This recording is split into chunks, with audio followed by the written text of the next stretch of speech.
Hi everyone, and welcome to our documentary Q&A series hosted by the Colin Campbell Center for Nutrition Studies, a 501c3 nonprofit organization.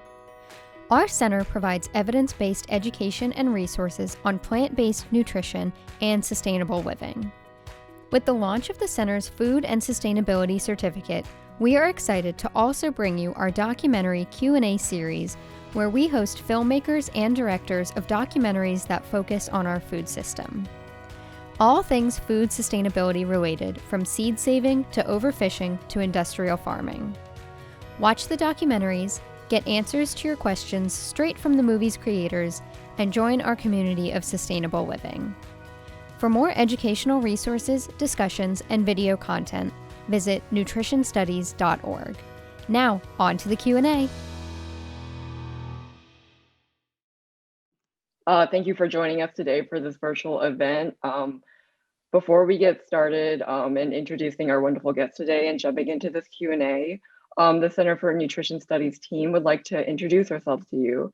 So hi, my name is Isabel. I'm a research assistant at CNS, and I will be helping moderate this Q&A event. Hi everyone, my name is Chloe and I'm also a research assistant here at CNS. I will also be assisting with the Q&A today. And hi everyone, my name is Colleen Alexander and I am the Sustainability Content Coordinator at the Center for Nutrition Studies. I'll be moderating the Q&A chat function, but I will not be asking any questions out loud. So welcome everyone, thanks for joining. Chloe, would you like to introduce our guests? Yes, absolutely. It is my pleasure to introduce our panelists for this evening. Taggart Siegel and Jon Betz are both directors and producers of Seed, the Untold Story, the film we have all watched for today. Taggart and Jon have also produced and directed Emmy-nominated and award-winning documentaries, including Queen of the Sun, What Are the Bees Telling Us, and The Real Dirt on Farmer John. Taggart's previous films include Split Horn, Between Two Worlds, and others that together collectively capture the struggle of refugees and immigrants in America. Jon's previous films, Memorize You Saw It, made in 2008, journalizes his experience as an aid worker living with former child soldiers in eastern Uganda. Collective Eye Films, a nonprofit media organization, production, that does production and distribution of media and films, is based in Portland, Oregon, and was founded by Taggart, where he now serves as executive director, and Jon serves as a director of distribution. Welcome, Jon and Taggart. Thank you. Yeah. Welcome, or thank you. Nice to be here. Welcome, everybody, wherever you are. Thank you so much. So we can just jump into the Q&A. Everybody had a chance to submit questions to Taggart and Jon during registration, and the CNS team has selected a few for both of you two to answer. So first off, what initially got you two interested in seed biodiversity, and what made you want to produce a documentary about this issue? Well, Jon and I have worked together. We collaborated for almost 10 years or more. And we started with the film Queen of the Sun, What Are the Bees Telling Us? And when we found out that bees were disappearing, we realized, if bees disappear, we could disappear too. And that was kind of the big wake-up call for me as a filmmaker. It was an Einstein quote that said that if bees disappear, we have 4 to 6 years to live. And it wasn't even Einstein that really said it, but it was in articles in environmental magazines. And it was just that one of those big wake-up calls, like, okay, this is my calling. I need to make a film about bees that I didn't know about. And when you open the box, that portal into another world that you don't really know that much about, and start exploring, a whole world opens up that is so important to our survival on Earth. And with Seed, the Untold Story, I see it as a trilogy, starting with The Real Dirt on Farmer John that was made in 2005. And that was about an organic farmer who turned around his farm and lost almost everything, but came back and made it a very successful CSA farm in the Midwest. So this is like a trilogy: The Real Dirt on Farmer John, Queen of the Sun, and Seed, the Untold Story. And Seed was sort of a similar thing. I remember coming into the office to John and we're like, what's our next film? And it was like the National Geographic reported that 94% of our seed, vegetable seeds available in 1903 have disappeared. And it's like, what? Like 94%? And, being deeply invested in agriculture and environment, that was a wake-up call again. It was like, I didn't know seeds were like endangered, like bees or certain animals. And so John and I started the film. Yeah, I remember Taggart threw down a Xerox on my desk. There's a period as a filmmaker where sometimes you're in between things. You've gotten your last film out into the world and you sort of have this what's next question, and we were very much deeply invested in the environmental sector with the past two films Taggart made. And in many ways, Seed carried the same themes as Queen of the Sun. And so when he threw down the Xerox, and it was of the Svalbard Seed Bank, which is, if you've seen the film or seen it in the news at all, it's called the Doomsday Seed Vault, and it's in this island north of Norway, just jutting out of the ice. And for us to make a film, there needs to be like a combination of the deep need and urgency of an issue, but also the imaginative impulse. What makes this a visual story? And we saw that seed bank, and I said, there's something really deep here. Like, why do we need to keep our seeds in a bank? Why is there some doomsday vault in Norway? It felt like a global story. And as we looked around, we realized that although a lot of films had been told about sustainable agriculture and lots of different aspects of it, no one had dove into this really crucial issue of saving our seed diversity. And so that was all we needed. And the rest was, I don't know how many years, Taggart, 4 years, from 2012 to 2016 to make the film. And here we are. Wow, thank you. Yeah, I didn't realize it would take like 4 years to make this documentary. You guys kind of touched on this a little bit, but how has making the documentary, that process, changed you in any way? I think fundamentally it's changed me completely. Bees did that, first of all. Like, bees opened my heart in a way that was like, where you start caring for this animal or this sentient being that you can't pet it, you can't touch it really. But you're seeing the importance of this animal, this species that is so crucial for our survival. And I think that something awakened inside that, for me personally, became like, life is a pretty sacred place, and that I need to actually open up and have more reverence for the things that we have in the world. And bees was the one thing that I was afraid of them before, and I became very connected to them. And you get connected to them through beekeepers that you meet. So it's always a journey for me and John. We start this journey and we say, like, who are we going to film? And oftentimes we found beekeepers that were very much involved with the biodynamic movement or the organic movement, that actually had a more emotional connection with these bees. And I think that the same thing happened with seeds. We decided that we would film people like Lee from the Hopi Nation, who has such a deep connection to seeds that he says, these are my children. So there's this love that suddenly, like, seeds became like this really amazing thing. Like, it brings all of life. And I didn't have that connection to seeds until I meet people that spend 20, 30, 40, 50 years of their life saving these seeds from extinction, carrying it on from generation to generation. So that was the opening that happens, and you can't go back to being your old self. It's just like kind of a new self that enters.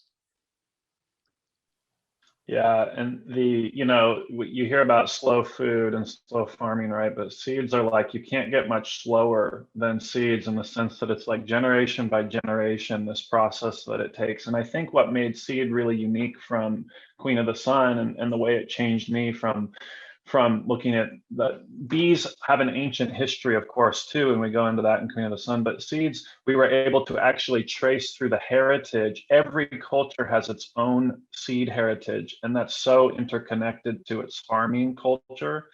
And to see the ways that that has been disrupted, farming is not like, hey, the food that we get and how it's farmed is the way farming's done. It's like, no, there's an evolution of how farming has happened since the dawn of time. It goes back to like ancient myth, it goes back to religious traditions, it goes back to the Garden of Eden, it goes back like so far, and it's sort of holistically interrelated to everything, And so I think there was a profound effect for me in appreciating the cultures, and especially Native communities that we filmed with in India and Mexico and North America, that just like I didn't pay the appreciation for that this film helped me see. And I'll just say one other thing too, which is they're beautiful. Like seeds are gorgeous. And at the same time that we heard about the seed bank, we also saw this coffee table book that was these really up close seeds, and I call it seeds as architecture. And it was just these incredible, shapes and forms and colors. And I think that really impacted me in a deep way, that seeds are art. Yeah, thank you so much for that answer, both of you. I want to comment on that because the seed in the movie just showed the most beautiful imagery of seeds. I had never ever seen anything like that before. It was really, really amazing to see, and it really speaks to your point about how we are losing these things, because I think most of us didn't even know that beauty in seed biodiversity like that even existed. So that was pretty amazing. So I want to ask this next question, which is, what are the positive roles potentially that biotechnology can play in working to maintain global access to a diverse supply of seeds? Like, is there that role for biotechnology? I think that's the most difficult question to answer for me. It goes to the heart of the issue for me, that these seed companies are being controlling, like 4 or 5 different companies controlling most of the seeds of the world. So when inherently, when you learn from these seed keepers, the indigenous seed keepers around the world, from India to Mexico to North America, we really found that seeds being patented and owned goes against all of life. So for me to be open for that sort of subject is really difficult for me. I just have to say that we've had people in the audiences that are biotech people, and I respect what they're doing, but it goes against almost my whole values in life, which is to be controlled by big corporations that control seeds that come from hundreds of years, thousands of years of people handing these seeds from generation to generation. And then for it to be suddenly controlled in the last 50 years by a few handful of companies, I wish I could be more open, but I'm not. So I think one of the challenges too, Bill Mcdorman in the film is somebody we talked a lot about this issue, because he works in a very practical setting, sort of in the intersection between a lot of academics and seed savers, grassroots seed savers. And when you get, in that space, there is obviously a lot of academic research in biotech. a huge amount of the academia and biotech is feeders for large corporate contracts, grabbing people up from Cornell and other places. And so, unfortunately, a lot of our experience with a lot of the biotech in practice is that it's used to create seeds that are resistant to pesticides and other chemicals so that we can spray in larger quantities and continue the practices that are destructive to the environment. So I think the onus is a little bit on the biotech system to prove that it could actually use biotech in some responsible fashion. And I think that's a very uphill battle because you've got issues of consent with communities where biotech is being implemented. A good case study, if people want to look into it more, is like GMO papaya in Hawaii, and that these are like trying to be rapid deployment for disease resistance, but in some ways, solving the immediate problem opens the gateway for corporate control and IP over the seed stock. That yes, was it a problem that the papaya was really exposed to this particular bacteria? Yeah, but that was also a result of monocropping. And so, like, in some ways, systems have to. It's just this hard balance. I am for the farmer, but at the same time, the farming systems have to shift, and we can't just continue to use biotech to push into a more fragile system bigger and bigger, if that makes sense. Yeah, that makes complete sense. That's a really, really good point. So we actually got a question in the chat that's really relevant to these points that you've been making. And so the question is, were you threatened during the documentary or after its release by companies like Monsanto or other corporations, or anything you had to face which wasn't expected? I think we're too small and under the radar and not threatening enough for them to start sending emails or calls. We did think we would encounter more when the film came out, especially the publicity and being in theaters around the country and hundreds of screenings and film festival awards and on television. And the closest we came to it was we had this big interview for BBC all set up, and it was all lined up. We were very excited about it because it was going to possibly open in London or England. And the interviewer had to cancel it right at the last minute.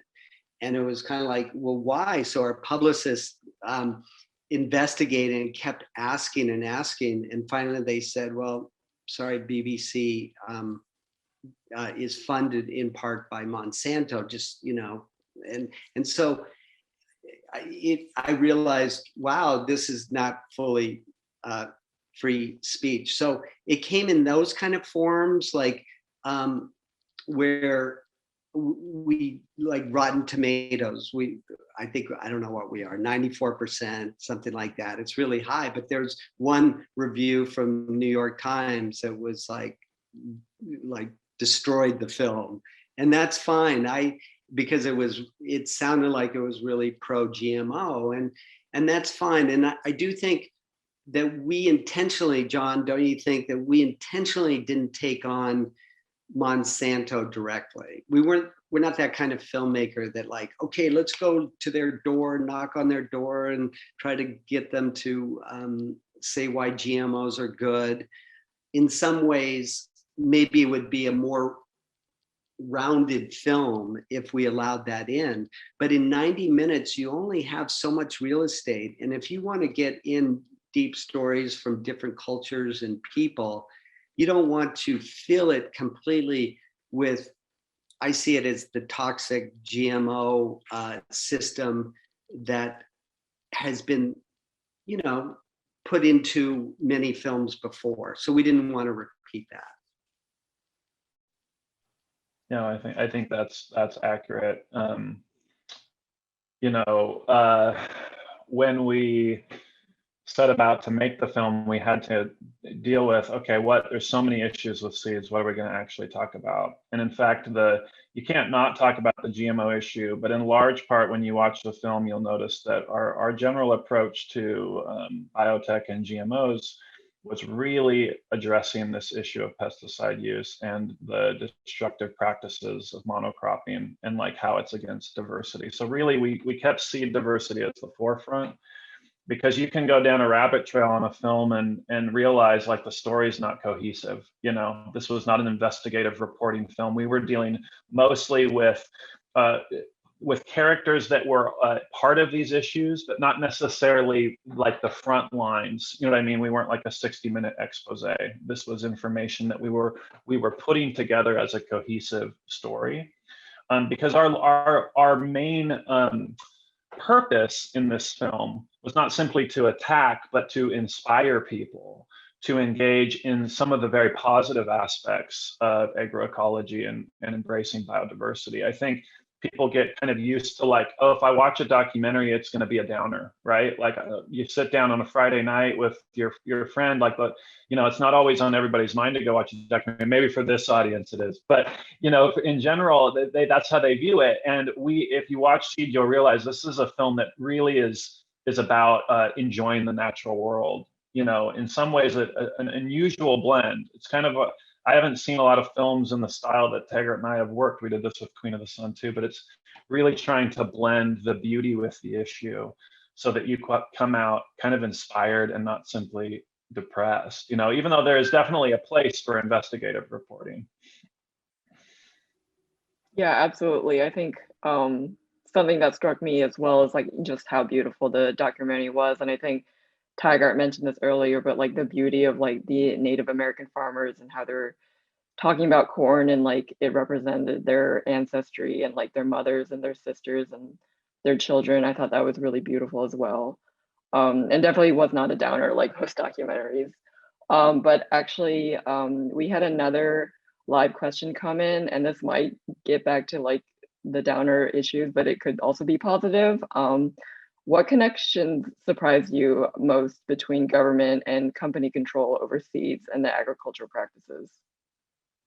You know, I think we dove into this in two places in the film really deeply. One was in the story on Hawaii, and the amount of local action that's taken place there, and also in India. In India, it's a little harder to connect just because we're, you know, removed language barrier. There's more filter that you have to get through.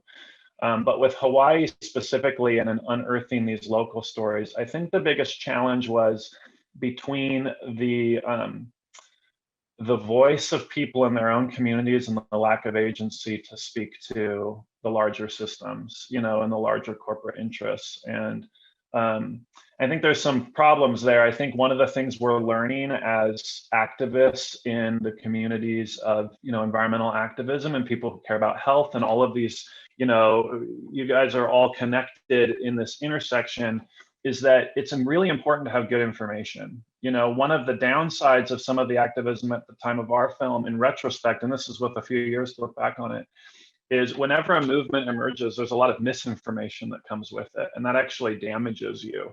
You know, just in the way that some of the protests, the violence damages the impact of the protest, because now people just talk about the violence, right?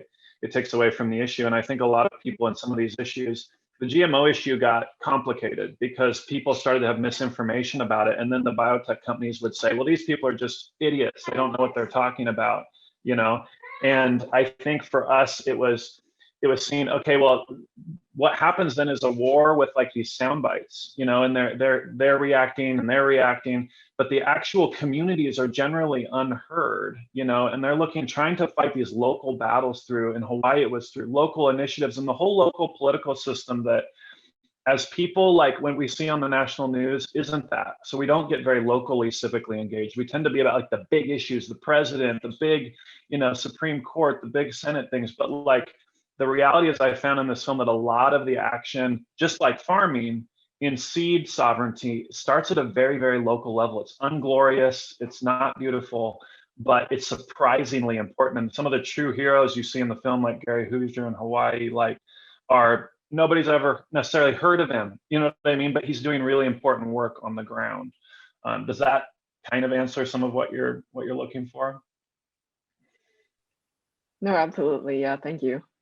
Yeah, I mean, I would add to that just, John, that was great because we really saw on a local level, like how a mayor could get in Hawaii and keep the biotech companies there, because the biotech companies are getting a lot of the politicians into the government to keep those corporations in place.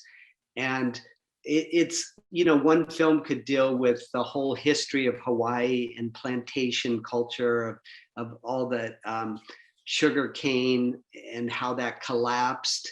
And then the biotech companies just kind of came in and leased the land from missionaries, families that own the land from when they came in and took over Hawaii. So it could be a whole film. And so that's the challenge that Jon and I had, was just like, okay, we want to just be right in this area, but we have to move to another location and see what's happening in places like Mexico. And that's where the Green Revolution gets really complicated, like with NAFTA and everything. And then the thing that really upset me, I think, the most about that was that America went in and dumped a lot of our seeds, subsidized corn in Mexico, which made it cheaper, so cheap that the local growers, the really small indigenous growers, didn't make enough money, because U.S. subsidized the corn, and they were actually sending GMO corn into Mexico for feedlots and things like that. And but it got to the heart of the issue was, wow, we're sending GMO seeds or very chemical seeds back to the heart of where corn originated, in Oaxaca region. It's like, and all these small farmers that were just growing the most beautiful seeds, and we witnessed some of that, but it was almost like a dying tradition, because so many farmers were losing their land or their ability to farm. And that same issue goes to India too. And we just have to know that, as Vandana Shiva said, that 80% of small farmers are what's keeping us going. Even though there's big corporations out there, it's the small farmer that really sustains the world. Yeah, it's interesting that you mentioned India, because India is actually, like a lot of the things that were relevant in the seed are unfortunately still really relevant today. And now you have, these farmers protests in India. And so I wanted to ask, how does the current situation of the protests in India relate to the larger issue of seed biodiversity and seed freedom? Like, as you were talking about it a couple of years ago, but how has it, continued to be as much of an issue today? And like, what are they really, concerned about now? Yeah, we're not as up to date on some of those things as we would like to be, just because the film's been out for a little while now. So fortunately I did see that and had a chance to look into a little bit. And I'm not an expert on it, so I'm sure that, like all things, these are very complicated, political, economic concerns. But I think what I realized is that, in Seed there's a fairly substantial scene following a character named Suman, who's oh, hello kitty, that's a native Indian woman, and she tells the story of these farmer suicides, and how India has a history of having just there's 250 million farmers in India, and they're generally the industrialization process requires putting these farmers into immense debt so that they can compete with the international farm system, like you would see in the average Midwestern farm these days in the United States. And so this is simply prohibitive. It's not like a one-to-one. It's not like you can suddenly fast forward India into modernity with the flip of a switch and the right economic. You end up disenfranchising massive communities of farmers who are, if not subsistence farmers, closer to that style of farming, right, than what we think of farming. And so you have the farmers that go heavy, leverage themselves into debt. And then what happens is you have a drought year, you have price competition. Like, what I think the issue is fundamentally around the opening up of trade and certain laws and farm bills that would hurt the local farmers' both control, ability to sort of plan with their own communities how they're going to do things, and open them up to a market that, look, in the United States, the reason farming works is because the government subsidizes it extremely heavily. Like, you talk to an average farmer and they say, this would never make sense if I didn't get heavy subsidies to support the farming that I do. And so in India, without those same structures set up, you're just going to threaten the livelihood. And when they get heavily leveraged like that, and they're in extreme debt and then they have a bad year, but in that culture, there's an honor shame culture. And in that culture, that they end their lives, right? Rather than to deal with the debt or pass it on to family members or whatever. And the banking systems aren't what they are in the US. And so that, all to say that story in the film, I think, is very relevant. It is still relevant to the current crisis because, these farming communities are relatively similar. They don't change quite as rapidly, as what we have here. And so, if people want to look more into that issue, voices like Vandana Shiva has long been a supporter of farming communities in India. She is Indian, but also a person who we like a lot, Raj Patel, who's an academic and writes a lot about these issues, is also fantastic to look into. And I would add to that, like, Suman is, once again, she's somebody that I felt was the most amazing woman, who really, all odds against her, nobody would support her. She had to hide the seeds from her local seed source because her brothers wanted to use hybrids and they went into debt, and there was even talk of suicide, and other farmers around were committing suicide. And she knew, something deep inside her knew, that she needs to save these seeds. And she's 16 years old, saving the old seeds that actually saved her whole village, because she convinced them that these seeds bring us more nutrition and more diversity and more sustainability for the village than hybrids that require a lot of inputs. And that's what we found in India. A lot of the farmers got fooled into thinking we need to buy these inputs like chemicals to put on the soil, or we have to now buy, instead of do it by hand, we have to have a tractor or do it with a horse pulling the plow.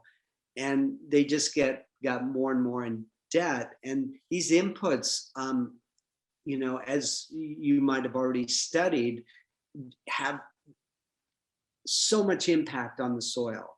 So, I mean, it kills the soil microbes and all the nutrition that's in a soil that comes from how they used to do it, which was, the buffalo compost that they would mix into the soil. Just has so much energy and vitality. And if they start putting the inputs in, then these chemicals kill the soil, and then even carbon sequestration, like carbon doesn't go into the soil anymore because the soil is dead and there's not as much humus and everything. And so I feel like the soil, if we really look at the soil as one of the biggest issues, almost beyond seeds, I mean, you need healthy seeds and you need healthy soil to really have a abundance out there. And we have to rebuild the soil, because most soil has been damaged and destroyed by these harsh chemicals that are put on, and pesticides and things. And there's been so much pesticide poisoning for a lot of the people around the world we saw, but in India especially. And you would see these cans and bottles of chemicals in the fields that weren't organic. It was like companies like Bayer are very much, or Monsanto, very much in India. Absolutely. Yeah, thank you for that answer. And I think, yeah, definitely soil is so important, in addition to seeds, because I mean, it's like the thing that actually grows our food and everything around us. And getting into our next question, I think you guys touched on this, that this movement around seeds and supporting biodiversity is really largely like unglamorous. It's very grassroots. But I was wondering if you guys had any advice for those of us who have limited access to land or local food, such as people living in apartments, urban areas, or food apartheids. How could we be able to support native and non-GMO seeds? And this kind of relates to a live question that we got asked. Should we all be collecting seeds, or be beekeeping, or how many people should be really participating in these activities to create some sort of like global change? Well, I'm really excited that anybody could be saving seeds. If you're in an apartment and you have a little pot, if you get seeds that are from companies that are not patented, especially like territorial seeds or turtle. There's a biodynamic seed company, turtle. What's it called? And then there's Turtle Tree, territorial seeds. There's the Hudson Library. Hudson Valley Seed Library. Hudson Valley Seed Library, and all these seeds. Even if you have one little pack of seeds, you could have a lot of fun with it, and then actually save your tomatoes if you're growing it in a pot, or even potatoes you could grow in big containers, or arugula. And the arugula seed, you've probably grown arugula. It grows so fast, and then it goes to seed, and then suddenly you have 1 million seeds. And I think it's really fun. My excitement comes year after year. I'm growing certain squashes that I've gotten. One, I don't know if you remember in Seed the Untold Story, it's called Goto Okasaman, and that's the one that Winona Ryder, Winona LaDuke saved. She got to name it Goto Okasaman, which means groovy seed, and normally men name seeds, and she was able to name it. And supposedly the story is that it was 800-year-old seeds found in a burial site in a clay container. And these seeds, it's the most beautiful squash. It's like radiant red and orange and very long. And I've been growing it. I received the seeds from a friend who received it from another friend. And so it's just been passed down. And so now I give my seeds away. And every year I get very excited. Like right now, 60 degrees today. And I was just like, okay, I got to start, putting up my little, it's a very small little nursery that I set up, and I start planting the seeds. And then, by May or June, they're quite large, and I start planting them. And I feel very connected when I do that. There's just something that changes my connection with the earth when I start saving the seeds. And yes, I have too many seeds. Yes, I try to give them away. Yes, some of them rot. and like, oh my God, what am I doing wrong? I didn't dry them well enough. So it's an ongoing thing. I'm a beekeeper because I learned from the beekeepers, and I said, well, I don't want to just make films. I want to like be a beekeeper, and I also want to be a seed keeper, but I also want to learn how to make soil. And all these things connect me much more deeply to the earth.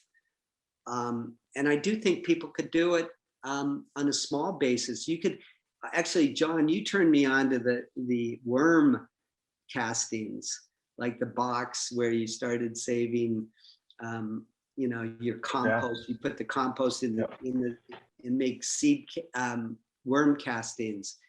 And in my compost right now, I have millions of worms right now, because I just been feeding it all the. I had chickens, and I used to give the chickens all the scraps to eat. So my compost wasn't nearly as rich as it is now, because all my scraps go to the compost, and I've never seen more worms. So hopefully in the spring it'll be like just luscious soil. Well, that connection point you make, I think, is really key. First of all, like, we have to remember that if we don't enjoy things, we don't do them. And if we don't enjoy things, often we don't appreciate them and spend time on them. And so just the act of saving seeds and keeping a little planter on your windowsill, or, indoor plants are big now, like keep an indoor plant, actually learn how to do it. It's not as easy as you think sometimes, and I think in an apartment, I would extend it to this too, and say that connective point that Taggart's talking about can be embraced in a communal level. Just because you live in an apartment doesn't mean you can't support community urban gardens, And so I would, and especially in food deserts, especially in places where, there's big movements now in communities to gather people around, civically engage, and say, like, let's start an urban garden. Let's Depave as an organization in Portland, Oregon, where we are, which is, let's turn concrete into soil again, And so I would encourage anybody who's really in these food desert places to start on the community farming level, because then you can engage kids, you can engage the next generation, you can bring light into it. So it's not simply, and I mean that emotionally, you can lighten things up a little bit for people. Because yes, we can also engage in, different ways to protest and let our voice be heard, whether that's petitions or different things. And in the film, we recommend Center for Food Safety. And of course, there's many others that you can engage with these issues, and they can help you understand how to vote, maybe who to vote for. And those are all important, but they're so abstract. I think it's much more important that, especially if you're in a small place, or you're in a very urban area, or a place that is in a poorer area, and just the things that you can see it in Portland. You've got certain areas that have the Trader Joe's and the New Seasons and the Whole Foods and tons of community gardens, and then you get out on the east side of the city and it's totally different, And in those areas, they need people that are excited about this to champion bringing those spaces and doing community education. So there's lots of ways that I think you can get involved that are specifically around the seeds. The last one I'll say is that there's a movement to start local seed libraries. This is actually a great way to serve and create equality and equity, which is, these can be just like you check out books from a library. You save seeds from your plants for the year, you give them back to the library, then they're there to check out and plant and save and return 100 times more than you planted, right? And this is free, so it's truly serving communities where it might be more cost prohibitive to buy $4 seed packets, or, of some of these more heirloom varieties, and you could get them for free, it's accessible. The last thing I'll say too is, Taggart, you mentioned patents. Generally with garden seeds, you don't have to be concerned about patents. Those are generally on the large bulk mega corporation farming seeds, GMO seeds. But you do have to think about hybrids. You can't save a hybrid the same way you can save an heirloom. So if you are going to dive into the heirloom game, just make sure that you're not trying to save hybrids, because they won't save. Wow, thank you so much. You know, one of the things I really love about the movie is that, at least for a person who has absolutely no gardening or growing experience, it somehow has convinced me that I need to keep seeds. I don't have anything to do with seeds personally, but you have convinced me that seeds are, if anything, a survival currency. You know, it's really like a really amazing and important thing for people to learn, especially in relation to, you know, themes like food sovereignty and, you know, being able to build like resilient food systems. And so I love seeds so much for that. I want to ask a question that was submitted. How do you personally introduce the topic of seed biodiversity or freedom loss with people you think do not have an interest or background in the topic?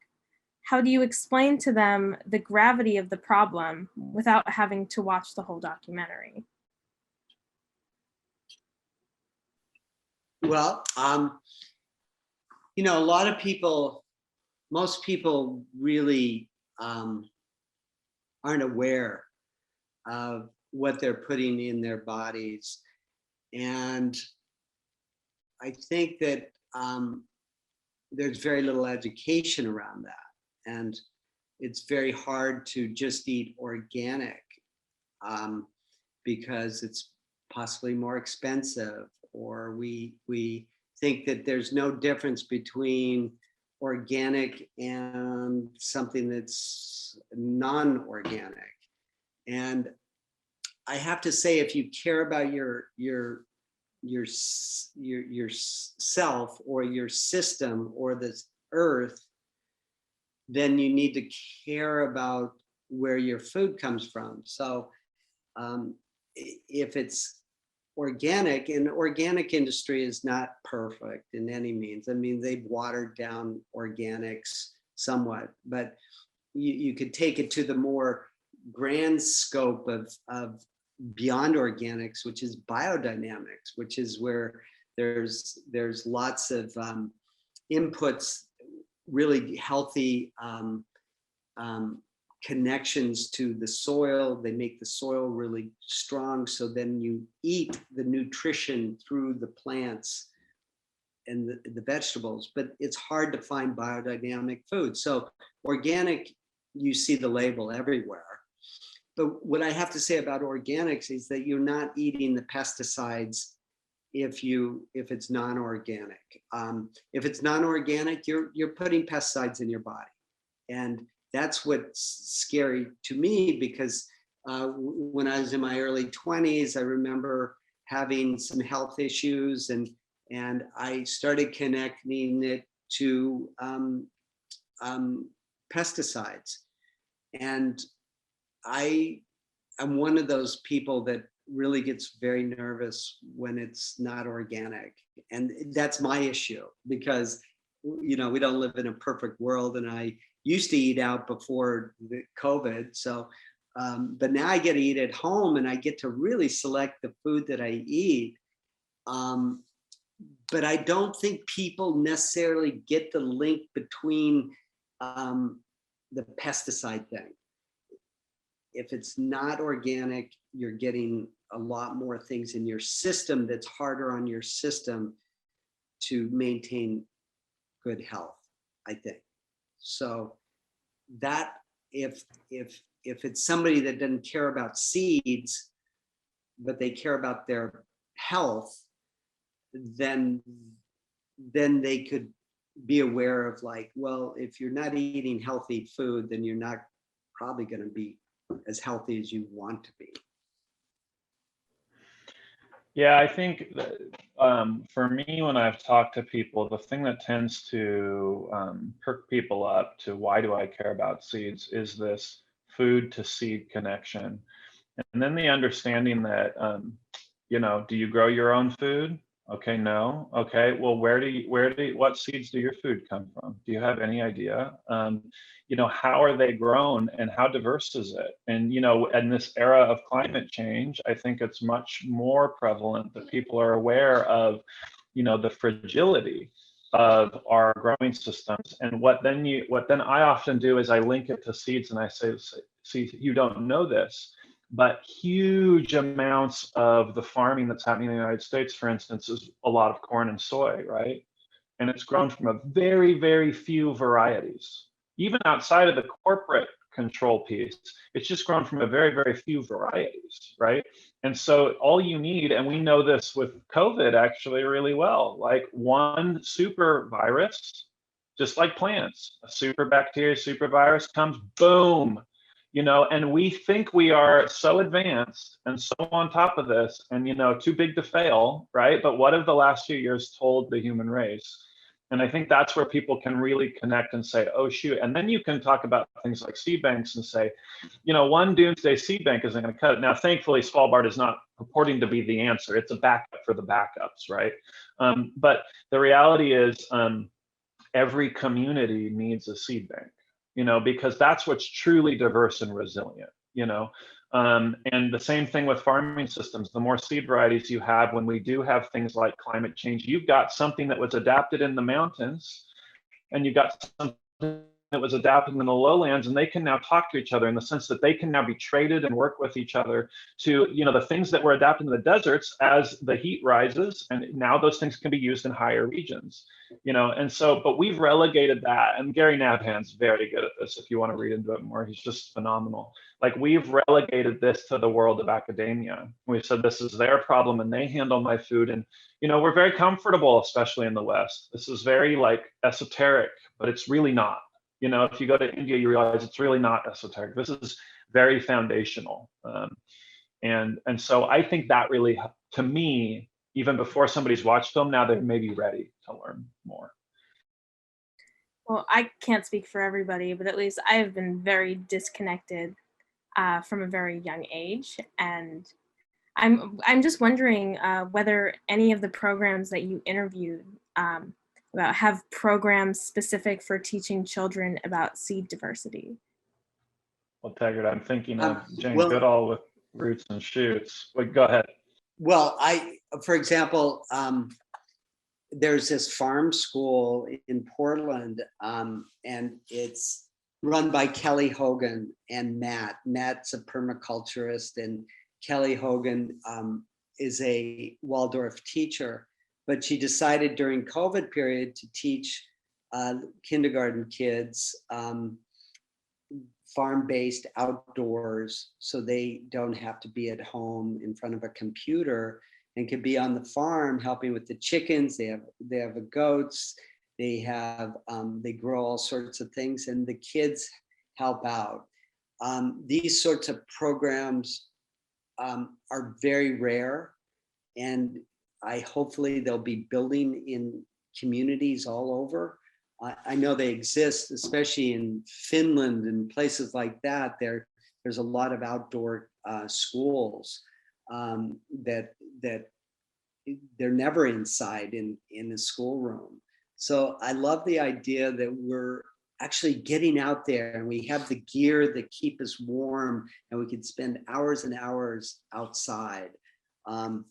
So those programs like that, Jane Goodall, believe it or not, is really into, she really fights the GMO issue. She really feels that that we have to protect seeds, and as she protects chimpanzees, she really looks out for kids. And so, as Jon said, Roots and Shoots is a program where it brings the kid into connection with growing things. In California, there's so many programs. Alice Waters, the famous chef, they have all sorts of programs for kids in public schools. So it's affordable. It's not just like elitist thing that they're all doing, but it's actually bringing in healthy food grown in these local communities to the school system, so they could grow. They could eat the healthy vegetables that they grow. And I love where kids get very involved. My daughter goes to a Waldorf school in Portland, and they had a great farm where they, especially first, second, and kindergarten, first, second, and third grade, they'd go out and help in the garden every day. And with COVID now, it's just like, I have my 16-year-old now, is I have to, convince her to go outside and get her feet wet, and to plant a seed with me. When she was 6 years old, 7 years old, she wanted to help dad all the time. And so hopefully she'll come back as a 16-year-old and say, oh, this is what I want to be doing all the time too, because you can't tell them what to do at 16. I'll second that too. I mean, my kids are in public school in Portland, and obviously Portland's, an area that's very green in the sense of that word, and so it's going to be a little different. But just the fact that the public school system can, both schools they've been in, one which was definitely a more underserved community, had access to really good gardens. So this is not, it's something that there's growing community support for, and I do think it makes a huge difference. I know for my kids it has made a big difference to just have that be part of their life. So I think it was in a survey that they did of kids, I think it was Australia, I don't remember exactly, Taggart, but it was like kids thought maybe yogurt grew from a tree. They didn't know like how there's just no connection between what the thing is you see in the grocery store and actually where it came from. You know what I mean? Like, how does this get here? What does it come from? And so I think just that helps us. Any connective tissue we can create in our very concrete, increasingly digital realms that our kids are living in. My 3 kids are on laptops, all day long. And it's like anything we can do to get the hands on the soil and connect the food to the land helps us value, that chain. And I think that's super important. Absolutely. Thank you for that answer. Yeah, I actually did research with like some school gardens up in New York, and we actually saw that like impact on the children. Like after they were gardening and they were growing their own vegetables, they actually were like more willing to eat vegetables, and they had a better taste for it because they felt like, oh, I grew this, I have like my hand in it. So I thought that was really interesting.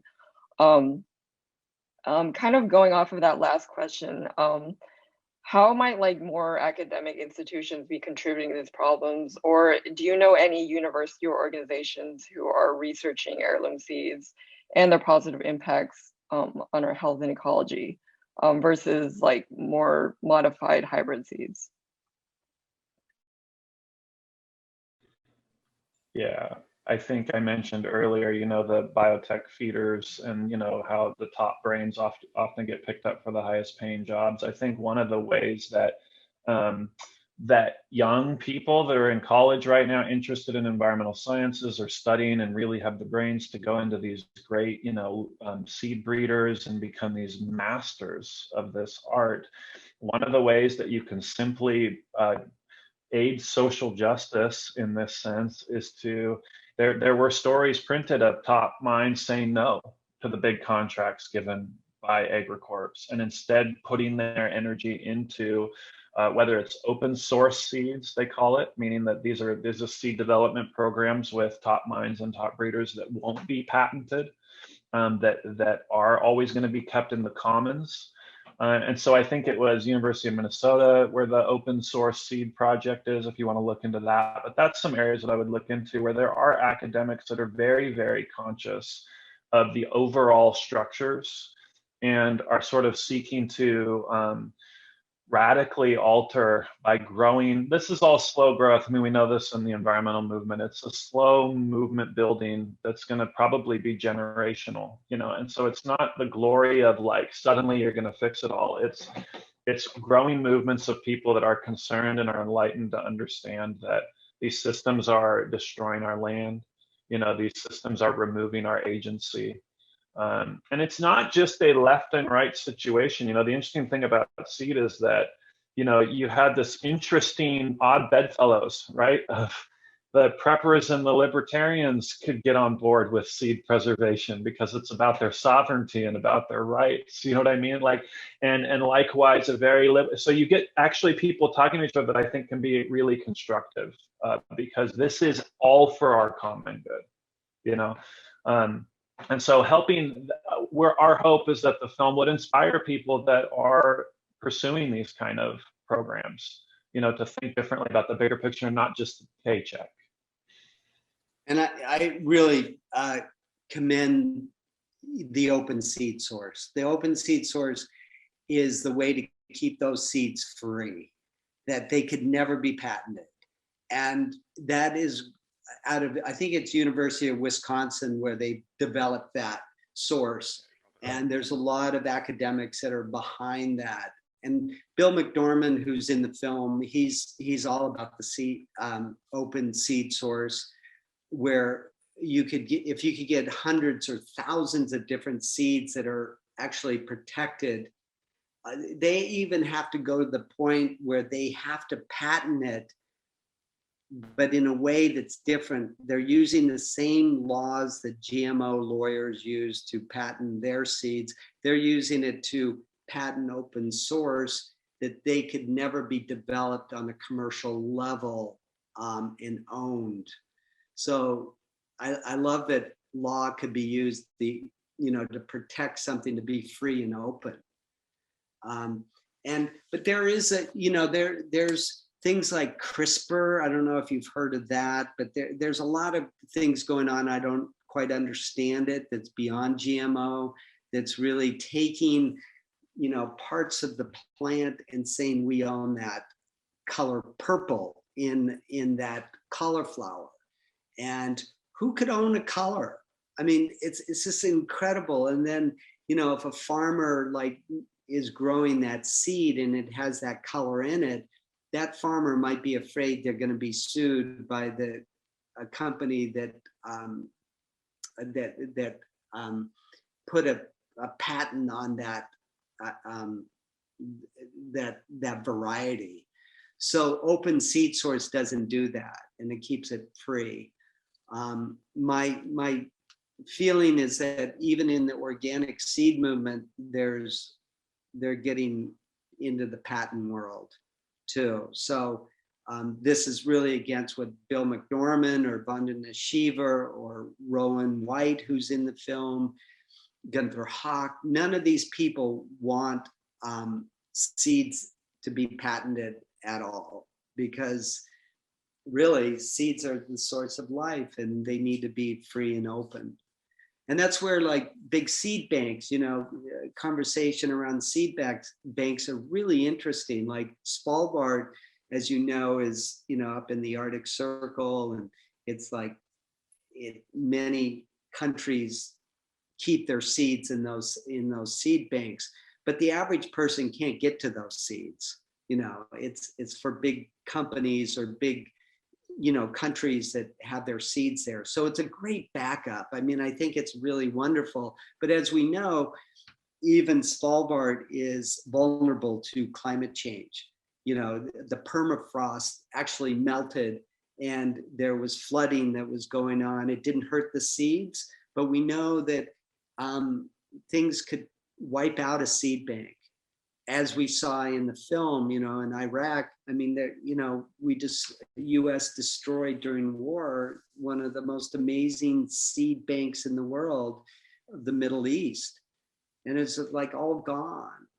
And that's why these little, as Jon said before, why it's really important to have local seed banks that aren't big and flashy the Svalbard, but more like native seed source down in Arizona that holds hundreds of different varieties of peppers, like hot peppers and sweet peppers and corn source that they actually saved.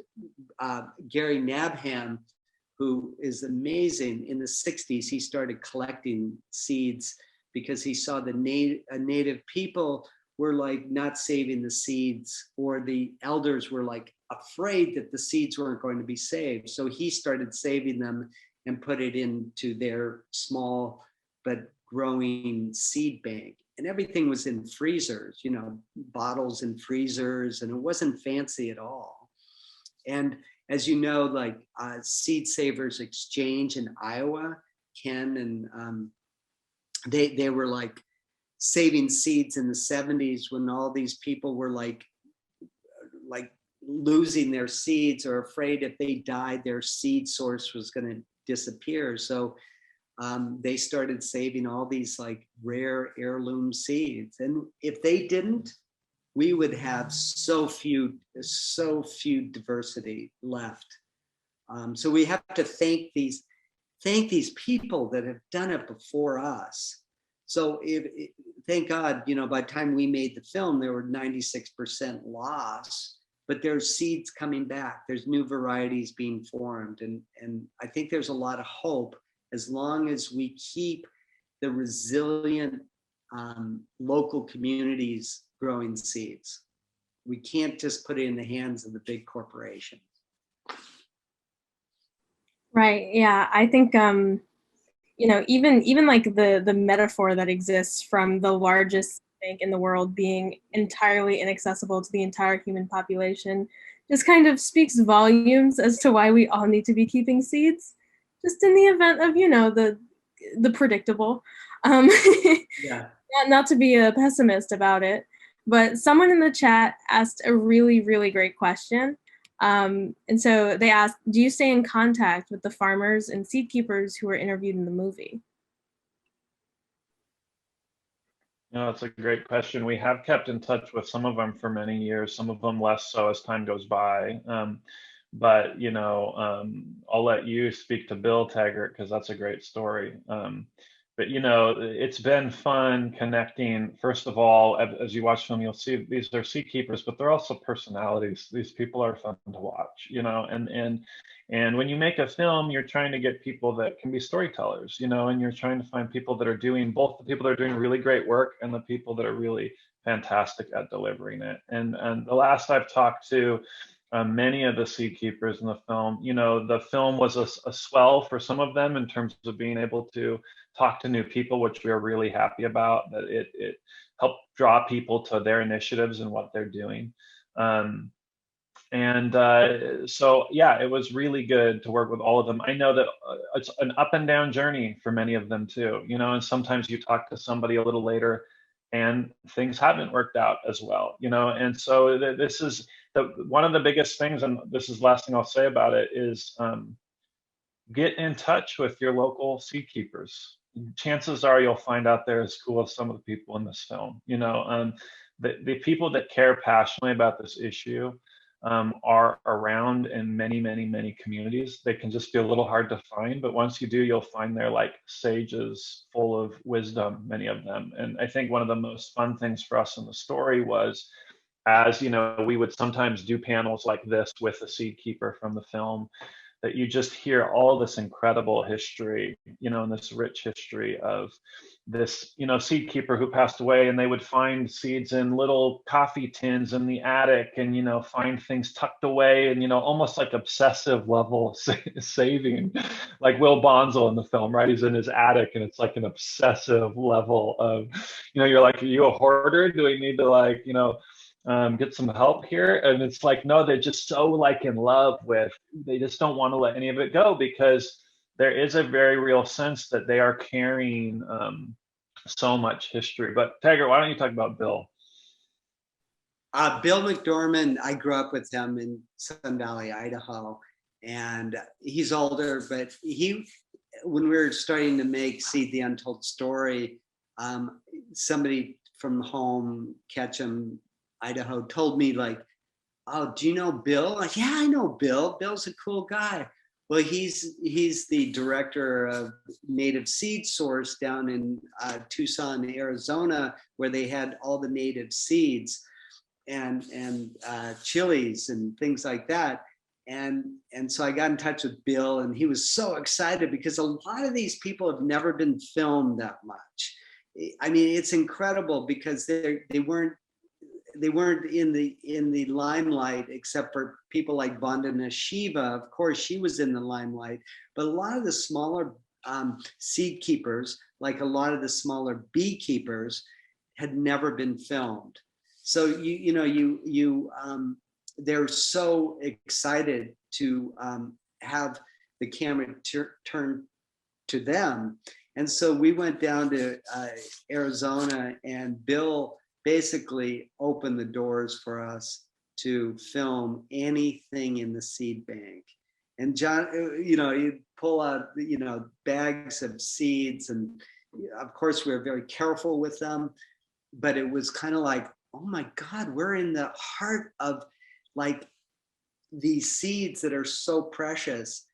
And so Bill started Rocky Mountain Seed Alliance, and I love being in touch with him and donating to that seed company, so to speak. It's not a company, it's a nonprofit, and they go and train lots of growers. So if you want to be a seed keeper and go to school for that, you go through Rocky Mountain Seed Alliance. And he has like Don Tipping teaching and Rowan White. Listen, follow Rowan White on Facebook or on Instagram. Rowan White tells the most beautiful stories about her Mohawk upbringing and her connection with her seeds and mostly her corn. And she shares almost daily these beautiful stories. And she's also part of Seed Savers Exchange. So I love staying in touch. In fact, Rocky Mountain Seed Alliance, I have a little farm, Southern Oregon, and they asked me if I wanted to grow some kamut, an old wheat. And I was very excited. They gave me like, a little like container of kamut wheat, which is very rare, this kamut wheat. And I grew it in Portland at that little school farm where the little kids are. We grew it there, and I grew it in Southern Oregon. And in Portland, it actually grew very well. And we got a small container. It wasn't a lot, but they could then use those seeds and say, okay, this kamut is now starting to adapt to the climate and the soil in Portland. And then they give those seeds to people in this region from half the seeds that I returned to them. In Southern Oregon, it was a disaster. Not one seed survived.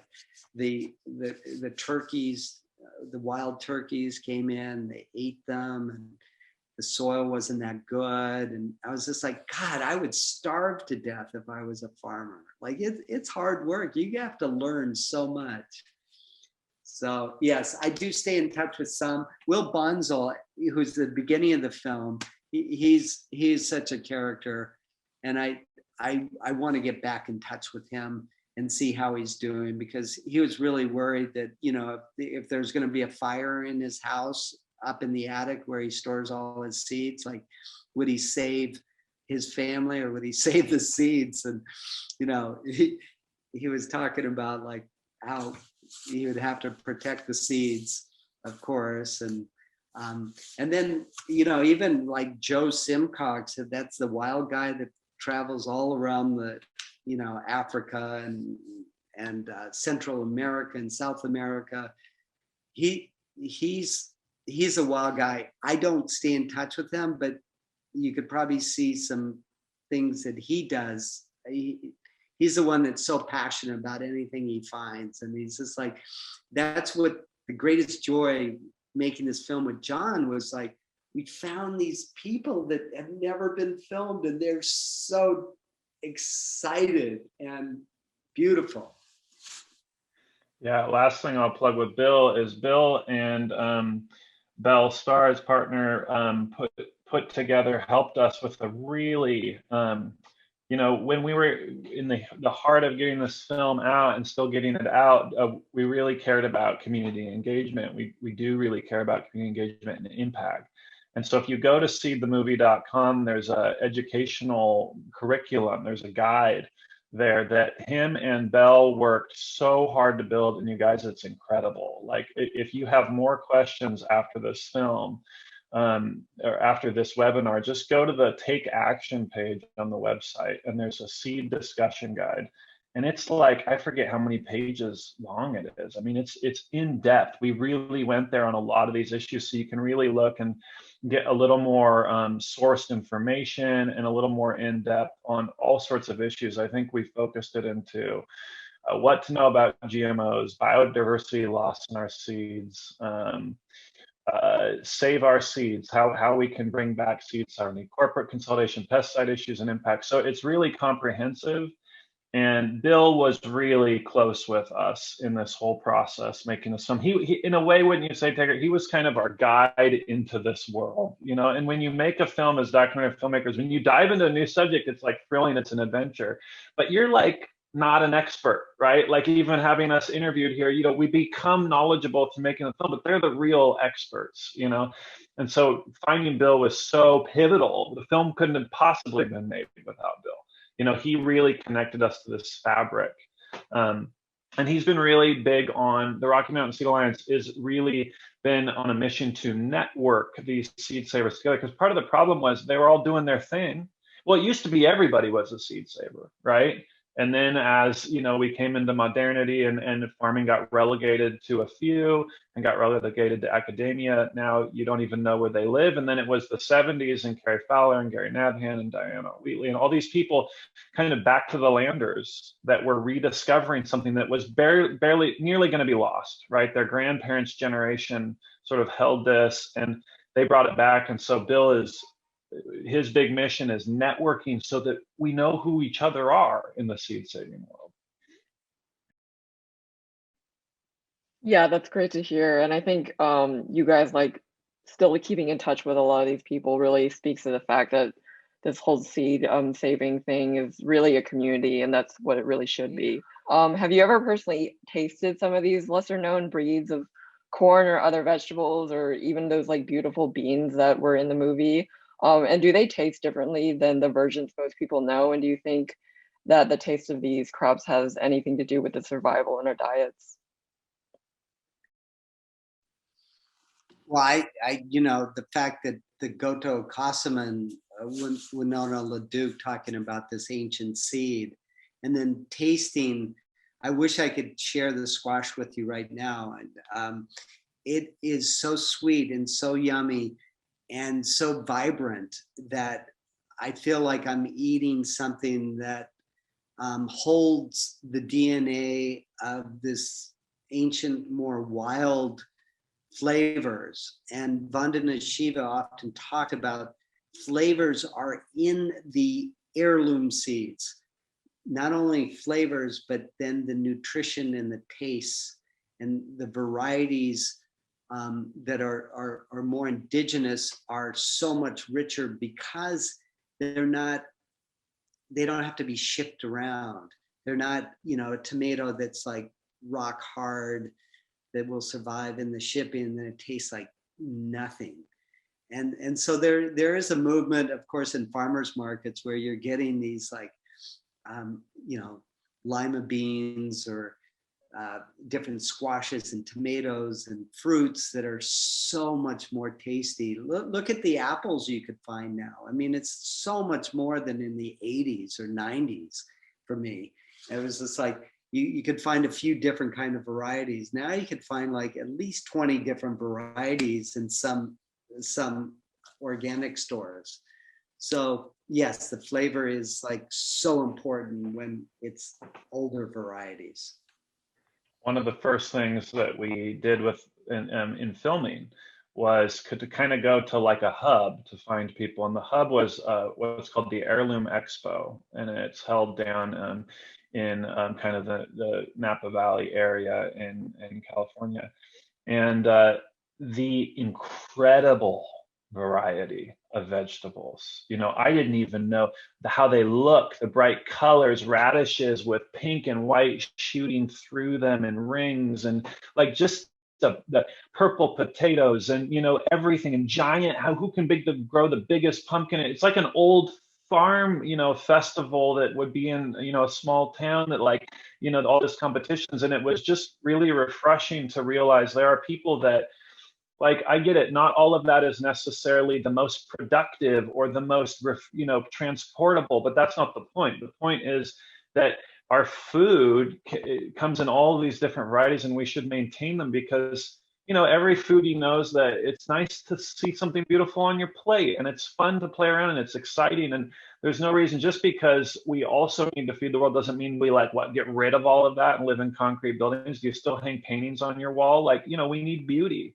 And so, yeah, for us going to that first, to me, it just exploded my mind. You could taste all these different melons and all of these, and it's wild, the difference. Up in just north of us in Washington State, they have an apple festival where everybody brings in all these different varieties of apples. And so if you think you've tasted an apple, you've probably tasted like a Red Delicious or a Fuji, or, you know, to sit in like there 500 different kinds of apples, you know, like it really is amazing. And that, I think we were talking about ways to be compelled. That's another way to compel, right? Through our stomach, like to understand that the different seeds really are special.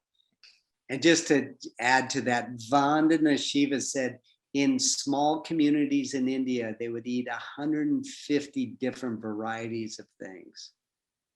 And now it's down to, you know, it's getting, we eat maybe 6 different varieties, you know, it's like so minimal, but they traditionally, with all the herbs and all the different vegetables they have in India, that the more variety, the healthier your community will be. So, and just what Lee from the Hopi Nation, he's, you know, he said, you know, the seeds are my children. I love them. I will not throw out, if they grow a teeniest little like blue corn, he will not throw any of those kernels out.